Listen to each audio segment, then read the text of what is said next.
What if the world's most powerful river didn't begin in a stormy mountain range, but in a garden of papyrus? Did you know snow falls just kilometers from the equator, clinging to peaks that touch the sky?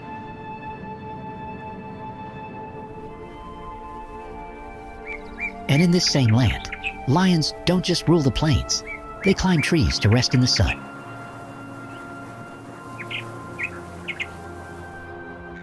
This isn't fiction, it's Uganda.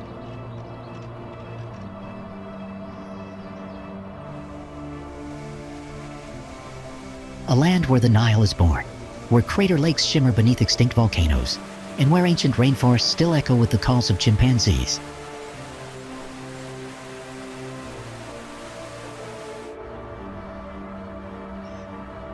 From the golden savannas of Queen Elizabeth to the misty peaks of the Rwenzori, Uganda is not what you expect, and that's exactly why it stays with you.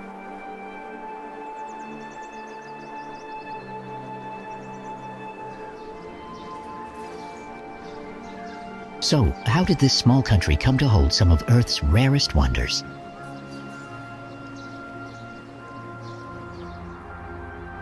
And why do travelers who visit Uganda never see Africa the same way again?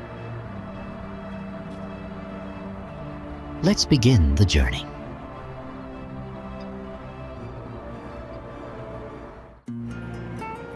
Beneath the hum of boda-bodas and the slow churn of traffic through dust and diesel, Kampala pulses with contradiction.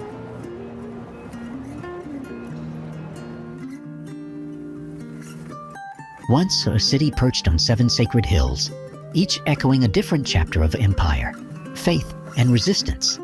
Today, it spills far beyond those bounds, its heart stretched thin by the weight of dreams.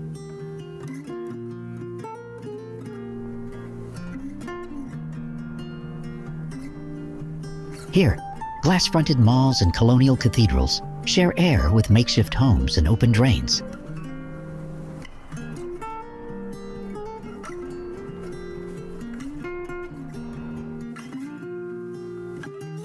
Coffee and cotton leave for distant ports, while the city wrestles with water it can't drink and floods it can't predict.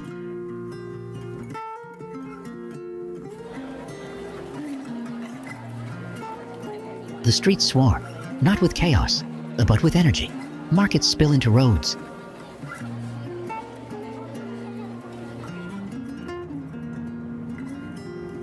Taxi parks breathe like living creatures. Kampala doesn't move, it surges.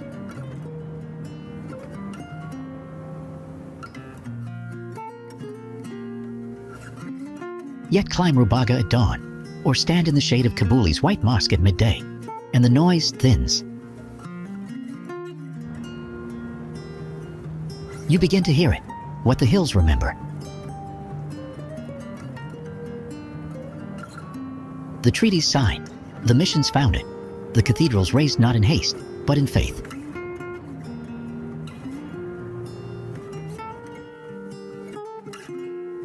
The weight of kingdoms, quietly buried beneath concrete and glass.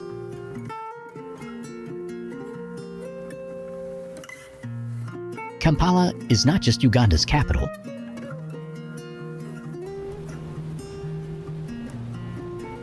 It is a mirror, reflecting both resilience and rupture, heritage and hustle.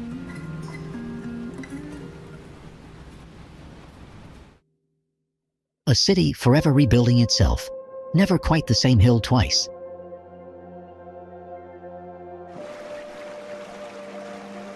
Now, before we move on to explore Uganda's breathtaking national parks, here's a fun question for you. There are places on Earth that seem older than time itself. Bwindi is one of them.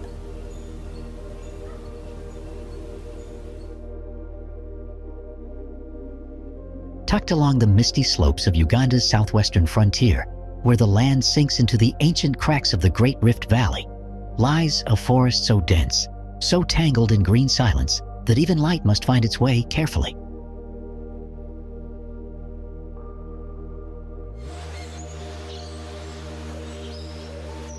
Here, where vines coil around time-worn trunks in morning fog, weaves through the canopy like memory. The forest keeps its secrets.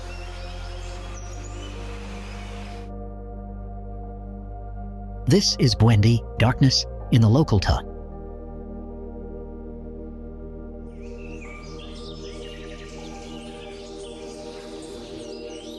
A name not given lightly.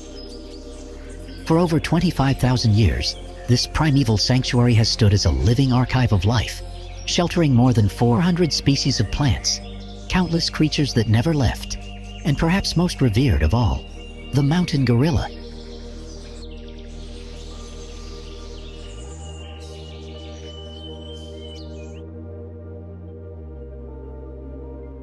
Nearly half of the world's remaining population of these gentle giants finds refuge here.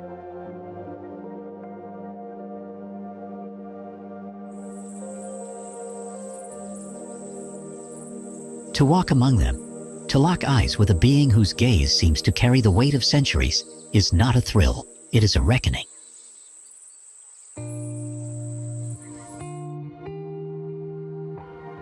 Paths snake upward through slippery valleys and wind-worn ridges, demanding both humility and strength.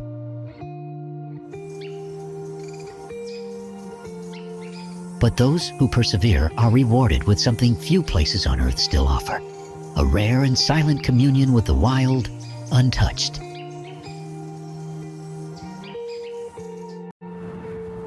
At dawn, Lake Victoria is not a lake.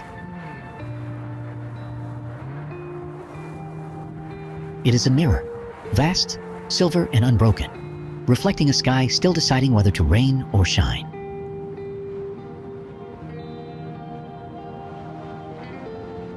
Straddling the borders of Uganda, Tanzania, and Kenya, this inland sea stretches far beyond what the eye can hold.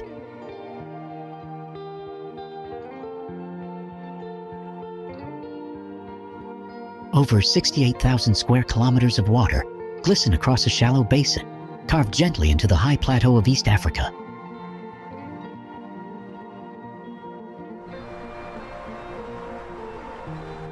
It is a world unto itself, its surface alive with breeze, its shores lined with quiet villages, fishing boats, and the murmurs of generations.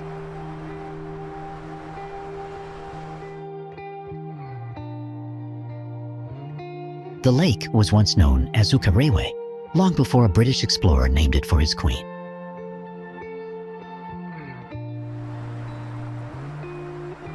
But to the communities who've lived along its edges for centuries, it is far more than a landmark on a map.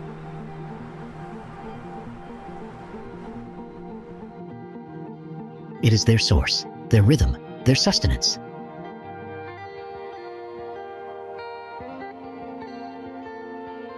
And yet, for all its might, Lake Victoria is intimate, always within reach, always present.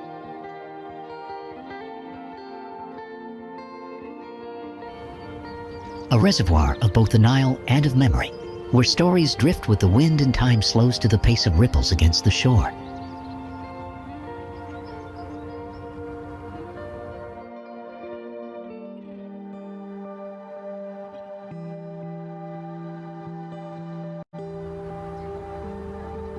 In the far northeastern reaches of Uganda, where the earth hardens under the sun and the wind speaks in dust and silence, lies a land shaped by resilience, Karamoja.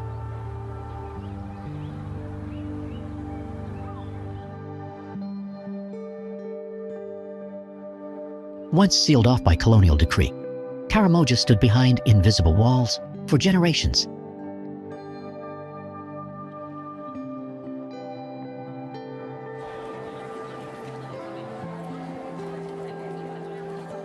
Its people, the proud Karamojong, lived on their own terms, herders of vast cattle herds, warriors by necessity, custodians of traditions older than any border drawn on a map.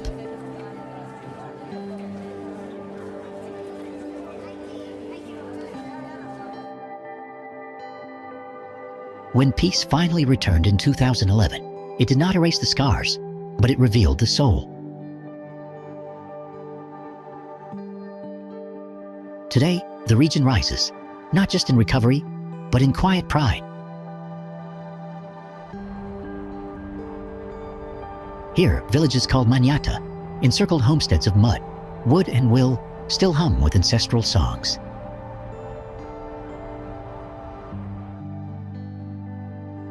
Men wear beads that speak of lineage, women dance stories into the dust, and fires burn through the night, with tales passed from elder to child.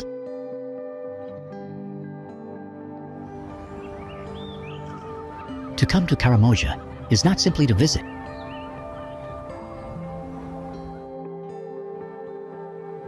To listen to a culture rooted in the rhythm of hooves and drum beats, in body markings and vibrant attire, in ceremonies that outlast hardship. With a population now over 1.6 million, including smaller ethnic groups like the Pokot, Tepeth, and Ik, Karamoja is not a forgotten outpost, but a cultural frontier.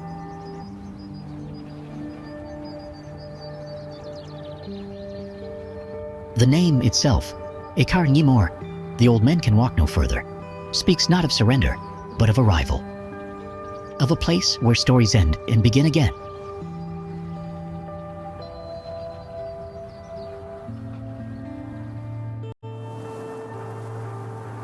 Not far from the borders of Rwanda, a lake unfolds like a natural amphitheater, its shoreline twisting around 29 distinct islands, each framed by slopes, carved into steps of farmland.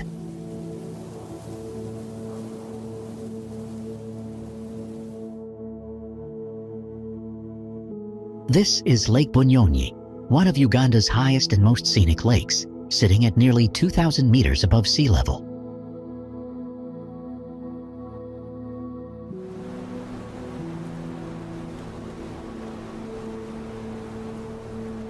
Though often missed on conventional tourist lists, Bunyonyi is a favorite among travelers seeking quiet days after gorilla tracking in nearby Bwindi.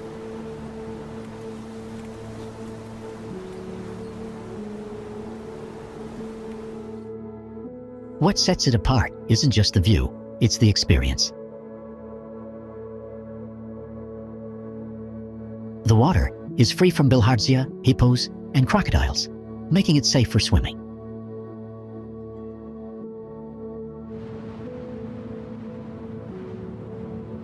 Local canoes glide between islands, offering close encounters with wetland bird life and daily lakeside life.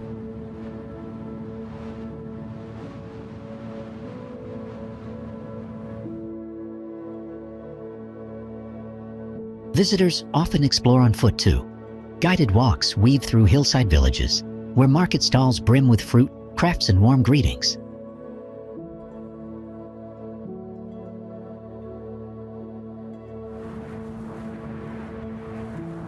The climate stays cool year-round, with misty mornings and crisp evenings ideal for reading by a veranda, enjoying local crayfish, or simply watching the hills turn gold at sunset.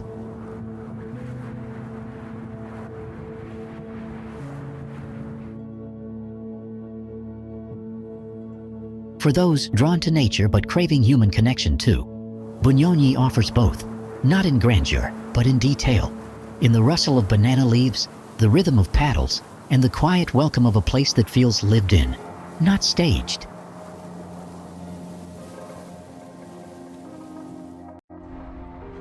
On the southeastern slopes of Kampala, Bugolobi stretches across its namesake hill with a quiet confidence.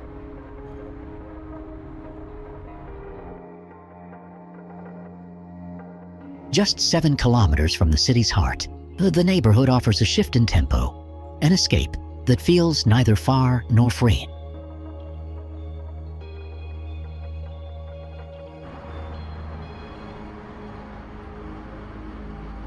Mornings begin with the rustle of market stalls, where traders arrange baskets of fruit, colorful fabrics, and warm, fragrant street food.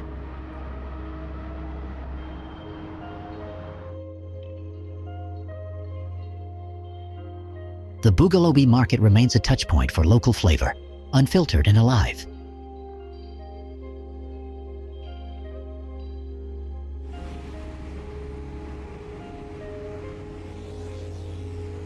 By afternoon, leafy roads fill with the hum of daily life, children in uniform, boda-bodas weaving through traffic, and cafes easing into the lull between lunch and dusk.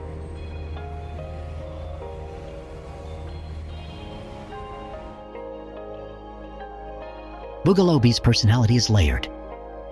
Colonial-era homes rest alongside modern apartment complexes.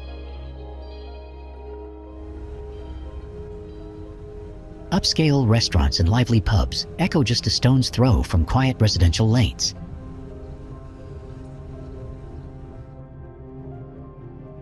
Toward the summit of the hill, homes grow grander, gazing over rooftops that roll into the industrial outskirts of Kampala.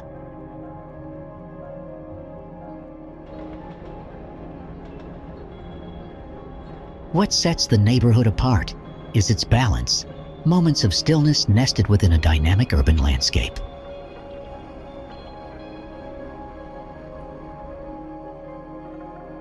Have you ever visited here? If yes, comment 2. If not, comment 4!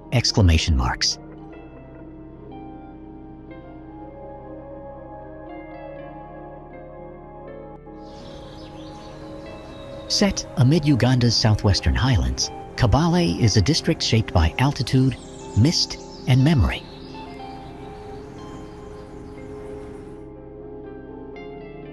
Resting at over 1,200 meters above sea level, its slopes fold into a tapestry of ridges and green valleys that stretch toward the Rwandan border, an ever-shifting horizon of blue hills and red earth.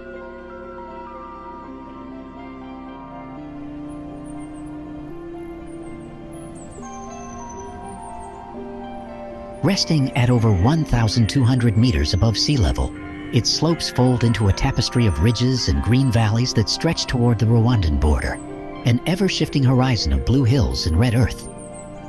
Locals call it Castone, borrowing from the Rukiga word Kabale, meaning small stone, a humble name for a place with such dramatic topography.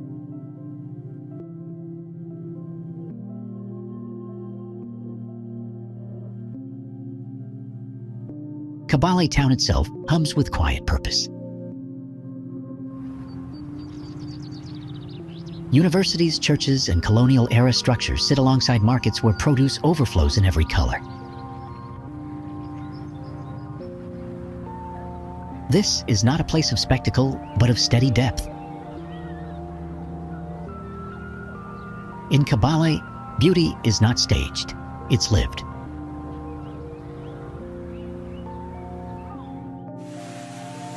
Before the Nile becomes calm, it rages.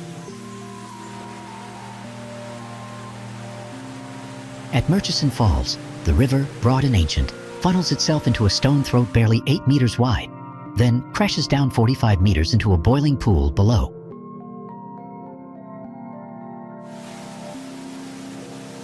The sound is deafening. The spray hangs in the air like breath held too long. And the earth, it trembles. This is the heart of Uganda's largest national park, 3,893 square kilometers of raw savanna, riverine forest, and golden plains that roll into the horizon.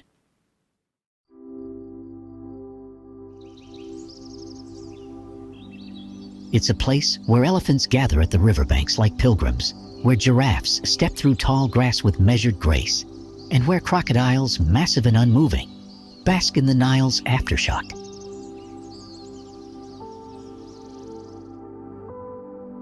Over 75 mammal species roam these lands: lion, leopard, hartebeest, Uganda kob, buffalo.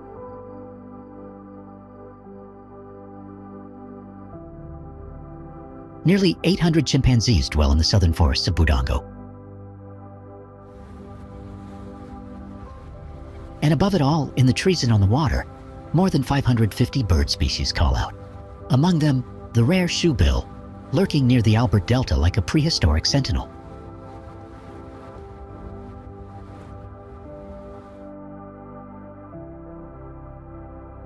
You can approach the falls by boat, rising slowly against the current, past pods of hippos and flocks of fish eagles, or drive to the top and watch the Nile vanish beneath your feet.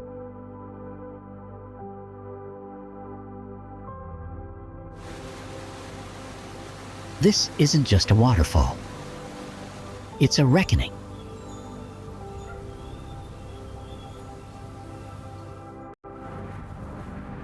Far in Uganda's northeastern frontier, where the land grows wide and quiet beneath the sun, Kidepo Valley National Park rests in splendid isolation.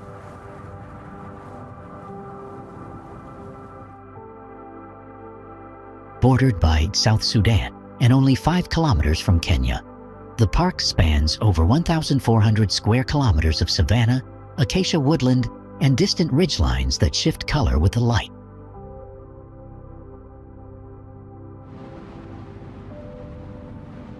First gazetted in 1962, it remains one of East Africa's last true wildernesses, untamed, unspoiled, and deeply alive.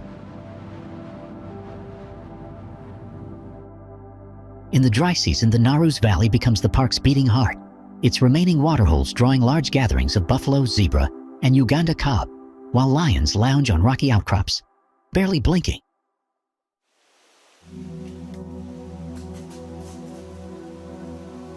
Elephant numbers have grown steadily here, from just 200 in the 1990s to nearly 1,000 today, and Rothschild's giraffes, once nearly gone, now move gracefully across the plains in recovering herds.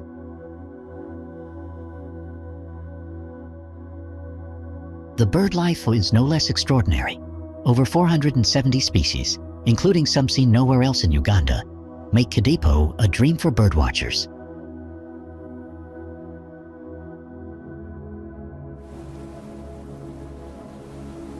But wildlife is only part of the story.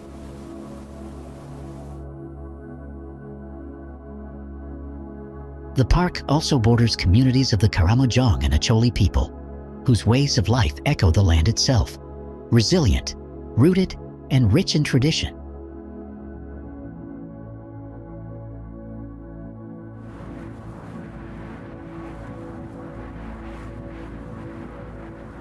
Visitors can take part in cultural walks, hikes through mountain valleys, and game drives that feel more like quiet pilgrimages than tourist outings.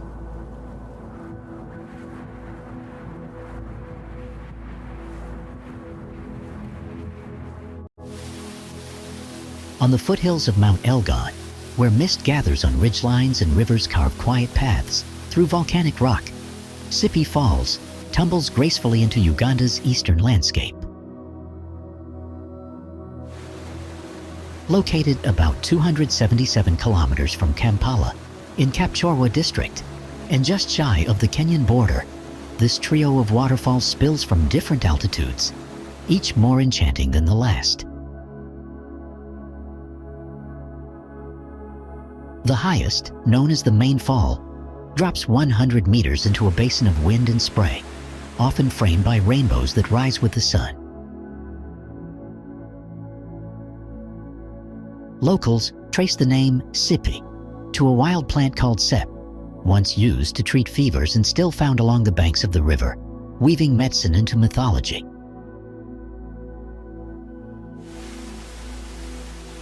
The surrounding slopes are cool and lush, stitched with Arabica coffee plantations and hiking trails that open onto sweeping views of Lake Kyoga and the Karamoja lowlands. Climbers come for abseiling and rock adventures. Dreamers come to unwind beneath the falling water's rhythm.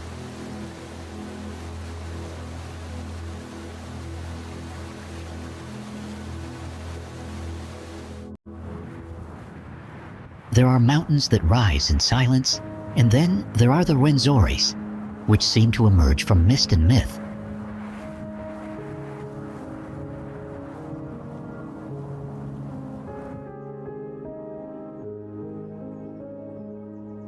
Known for centuries as the Mountains of the Moon, this majestic range stretches along Uganda's western frontier, brushing the edge of the Congo and slicing the sky with snow-covered peaks, just kilometers from the equator.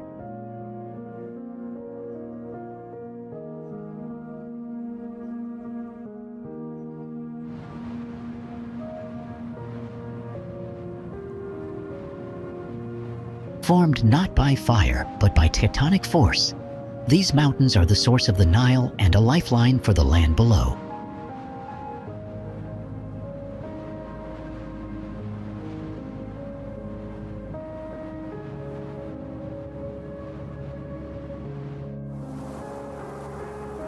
It begins quietly, where Lake Victoria lets go and the river begins to remember its name.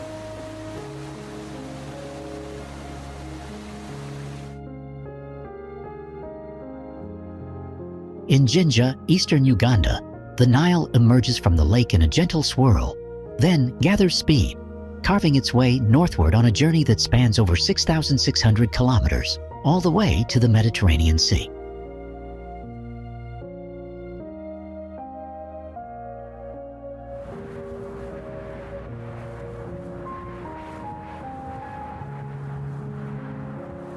It's the longest river in Africa and the second longest on Earth. Yet what makes the Nile in Uganda unforgettable is not just its size, but its soul.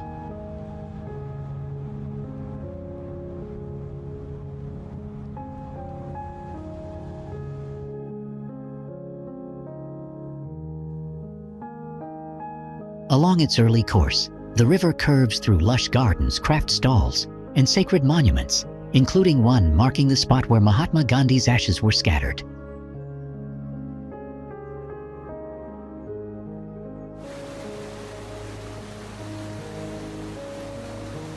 It tumbles through the chaos of white water at Bwindi Falls, powers the turbines at dams downstream, and winds gracefully through fishing villages, sugar plantations, and children waving from the shore.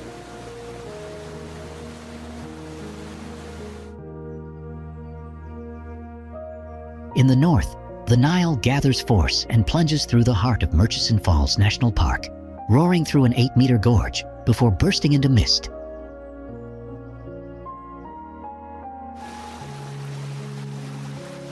Beyond that, it flows past Karamoja Falls and onward towards South Sudan, always moving, always giving. For Uganda, the Nile is more than a river. It is power, livelihood, memory, and motion, a ribbon of life that connects land, culture, and spirit.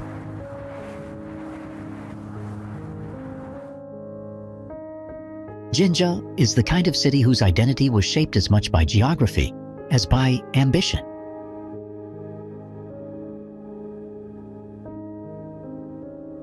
Sitting at the northern edge of Lake Victoria, just 81 kilometers east of Kampala, it is the point where the Nile begins its long journey north, an origin that has anchored both legend and economy for over a century.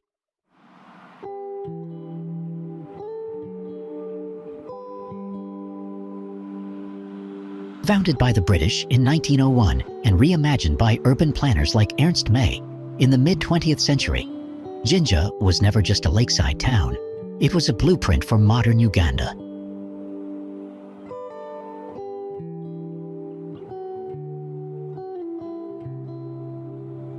The completion of the Owen Falls Dam in 1954 submerged the original Ripon Falls, but electrified the city's future.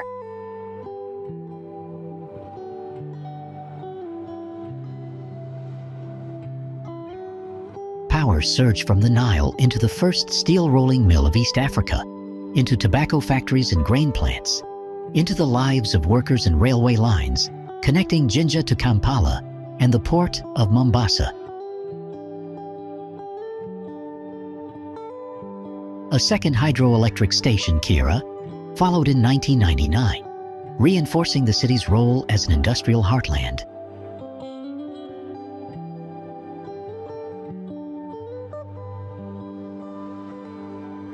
Yet, even amid turbines and smokestacks, the city holds quiet memory.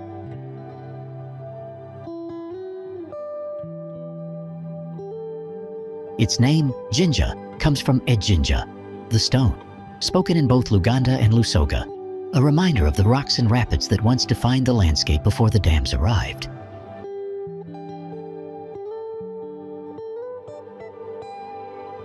You can still walk the gardens near the Nile's source, visit the monument where Gandhi's ashes were scattered, or board a small boat that glides past the spot where lake water becomes river water.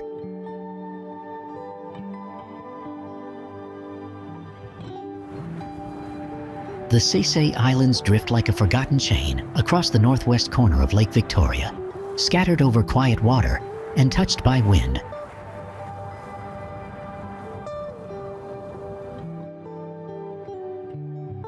"84 in number, they stretch between forested hills and sandy shores, rising and falling with the lake's breath.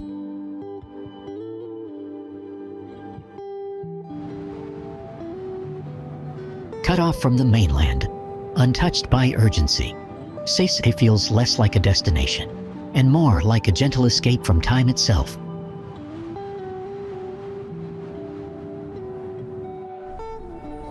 Gulu lies in northern Uganda, where red earth meets wide skies and sunflower fields stretch toward the horizon.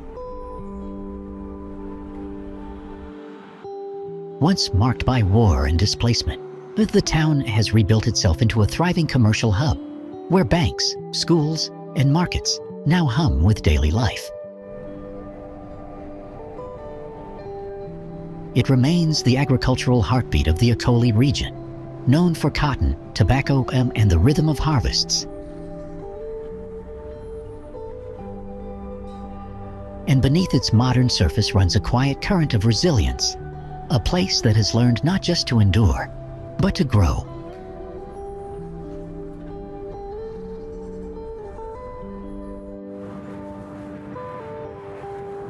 Rising like a slumbering giant from the heart of East Africa, Mount Elgon is not merely a mountain, it is a monument to time itself, sculpted by 24 million years of fire, wind, and silence.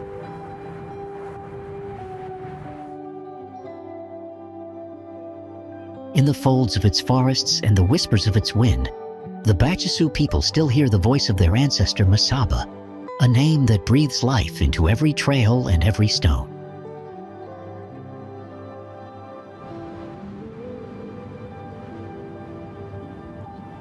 Wider than imagination, Elgon's colossal 4,000 square kilometers make it the largest volcanic base on Earth, a vast, breathing canvas where waterfalls tumble, caves echo, and cloud forests hum with life.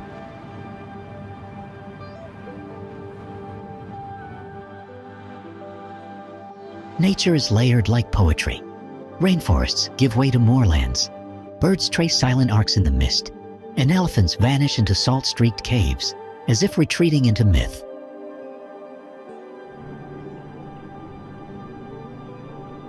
Unlike the towering triumphs of Kilimanjaro, Elgon offers something quieter, more intimate, a slow unfolding of wonder where the journey is not about the summit, but about what you discover along the way.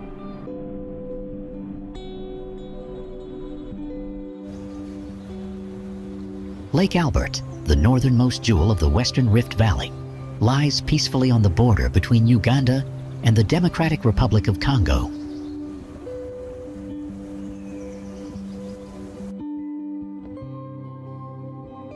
Surrounding communities rely heavily on fishing and small-scale farming, though many still lack access to clean water, proper sanitation, and adequate health care.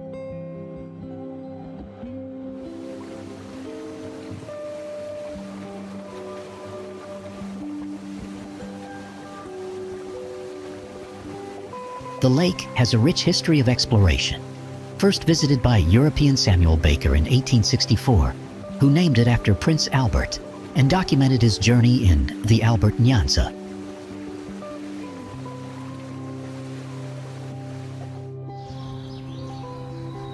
The Uganda Highlands form a vast mountainous region, stretching across both eastern and western parts of the country, with elevations ranging from 1,000 to 4,000 meters.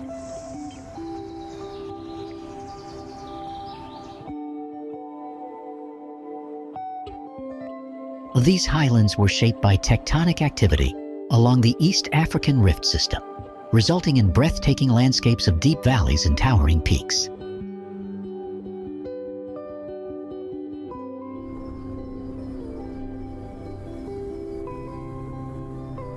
The western section features the majestic Rwenzori Mountains, while the eastern highlands are dominated by the volcanic Mount Elgon.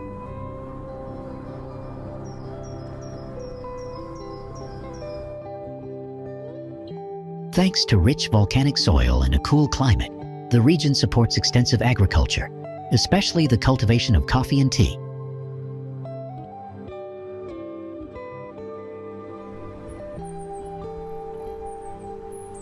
These fertile highlands contributed to Winston Churchill's description of Uganda as the Pearl of Africa.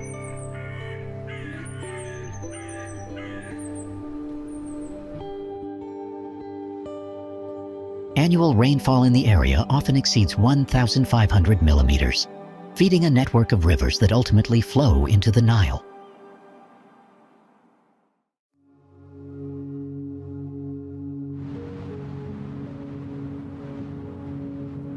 The high elevation also creates unique microclimates, with temperatures dropping significantly during the night.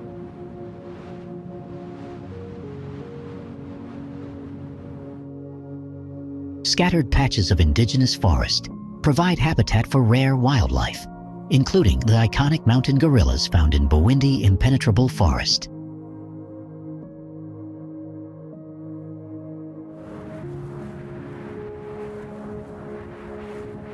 Hillsides throughout the region have been carefully terraced by small-scale farmers, forming a scenic patchwork of green fields.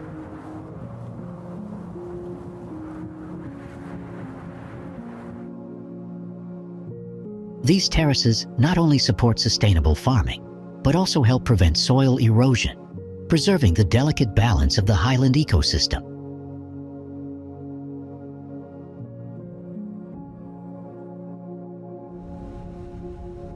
Bukasa sits quietly on the edge of Kampala, offering a calm escape just minutes from the city's liveliest neighborhoods.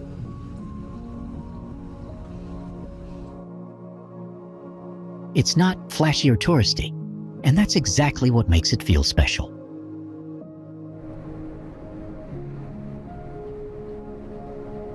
One moment, you're weaving through local markets on a boda. The next, you're by the shores of Lake Victoria, watching fishermen pull in their nets.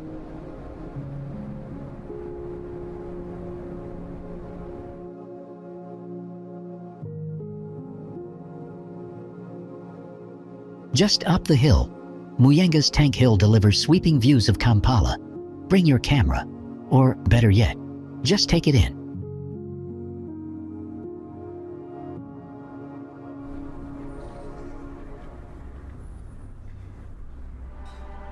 History whispers from nearby Bunyonyi, where peaceful gardens surround the martyr's shrine, a place that leaves you surprisingly moved.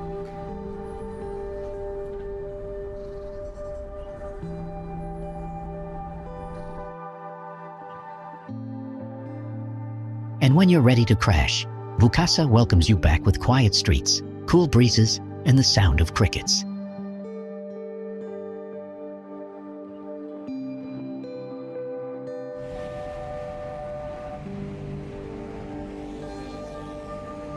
It's the kind of place that doesn't try too hard to impress, but somehow it does anyway.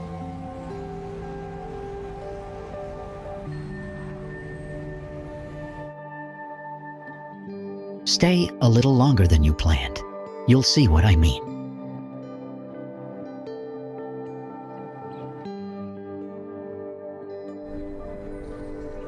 The most accessible peak is Mount Moroto in Karamoja, and a prime example of Uganda's diverse landscapes.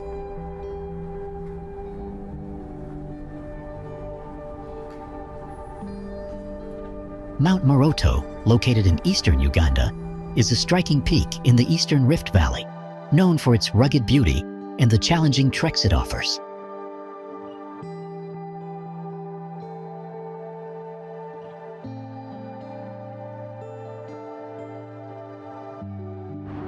Climbers often base themselves at Karamoja Safari Camp in Moroto town, where the adventure begins.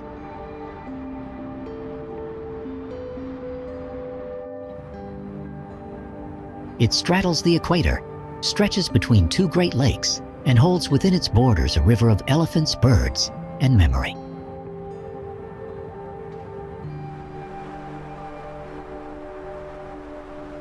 Queen Elizabeth National Park is found in western Uganda, bordered by Lake George and Lake Albert, with the Kazinga Channel slicing through its 700 square miles of savanna, wetland, forest, and Crater Lake.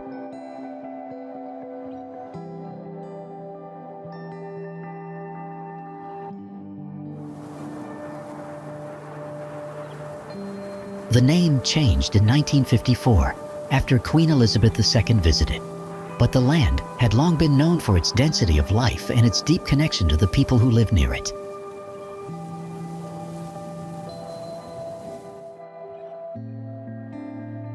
This is Uganda's most visited national park, and for good reason.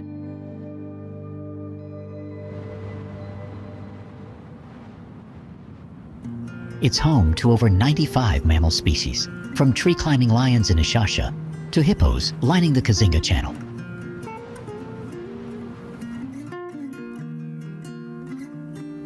Ten primate species dwell in its forested zones, including chimpanzees.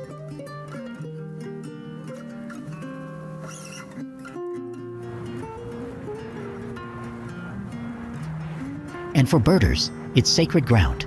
618 species recorded, the highest count in Africa and sixth in the world.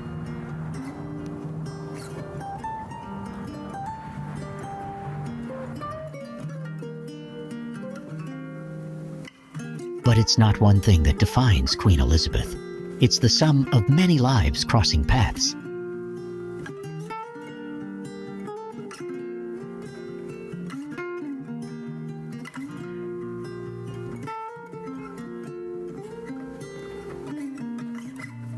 The sun sinks low over the Nile, turning its surface to molten copper as fishing boats drift past stands of papyrus.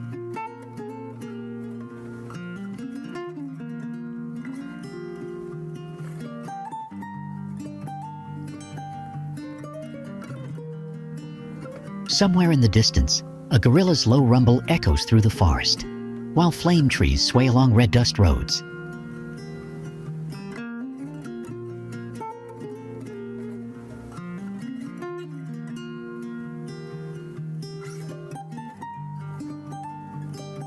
This is Uganda, not a postcard, but a living canvas, painted fresh with every step you take.